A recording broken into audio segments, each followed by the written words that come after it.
When you've been friends with someone for a really long time and the relationship starts to go south, you start to feel drained every time you hang out with them, you start dreading their phone calls, or they're just really negative towards you and they make you feel really bad about yourself, it can be pretty hard to know if you should keep working on that relationship or if it's become toxic and it's time to end it. Trust is everything in a relationship.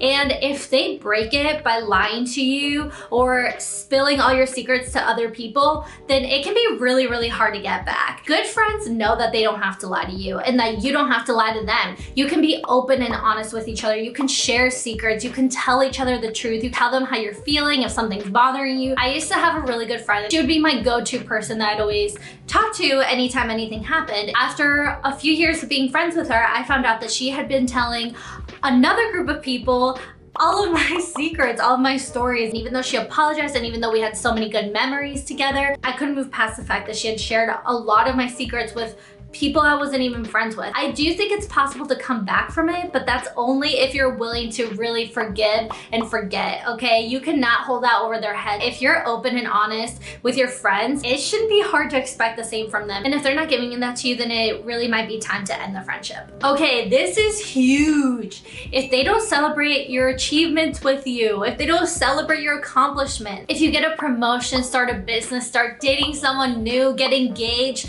whatever it may be, your friend should be so happy for you. Life can be full of sad times, disappointments, and struggles. And while your friends should be there for you during those hard times, it's just as important for them to be there for you for your happy, good celebration times. If you don't feel like you can share your accomplishments with them because it might make them sad or jealous or say negative things or criticize you, then that is not a good friend, okay? You wanna be surrounded with people who wanna motivate you and encourage you and wanna see you happy and wanna see you achieve your dreams and do what you've always wanted to do. You deserve to be surrounded by people who love you and want to see you shine. If every single time you talk to or hang out with a friend and you walk away with a giant sad cloud over your head, take note of your feelings. Sometimes you can try to talk yourself out of a gut feeling, just knowing that something doesn't feel right, but you just make excuses for the other person, or you just say, oh, they're just having a bad day or a bad month. But it's really good to listen to what you're feeling deep down inside and why you feel so negative and sad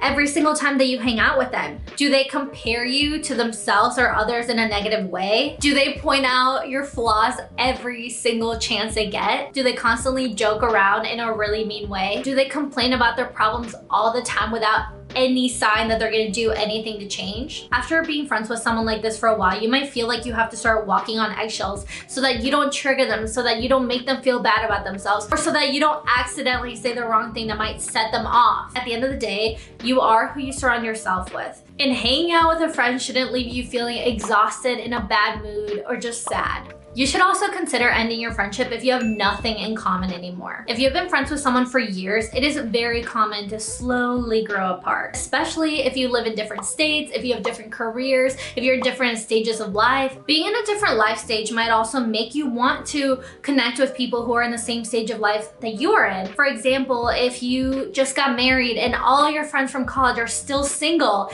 it might be really nice to connect with other married couples or other married friends who can relate to what you're going through. And it might be a little difficult to relate to nights out or Tinder dates. It is completely normal to look for people who are also going through the same things that you are, so that you can receive support in the ways that you need, and you can also give support in the ways that other people need because you understand what they're going through. Even if you do have a friend who you don't have much in common with anymore, it is possible to save your friendship. If you hang out, you're not talking about much, you don't really have anything to laugh about, you don't watch the same shows, whatever it may be, you can get to know them again, especially if your friend is a really kind, nice, encouraging, loving person. It can be really important to rediscover what made you guys friends in the first place, what you have in common, what hobbies maybe you can share, and activities that you can do together that you haven't talked about. It's not bad to change and grow and want different things, but if your friendship does feel really forced, you have nothing to talk about, it's super awkward every time you get together and you don't look forward to it anymore, then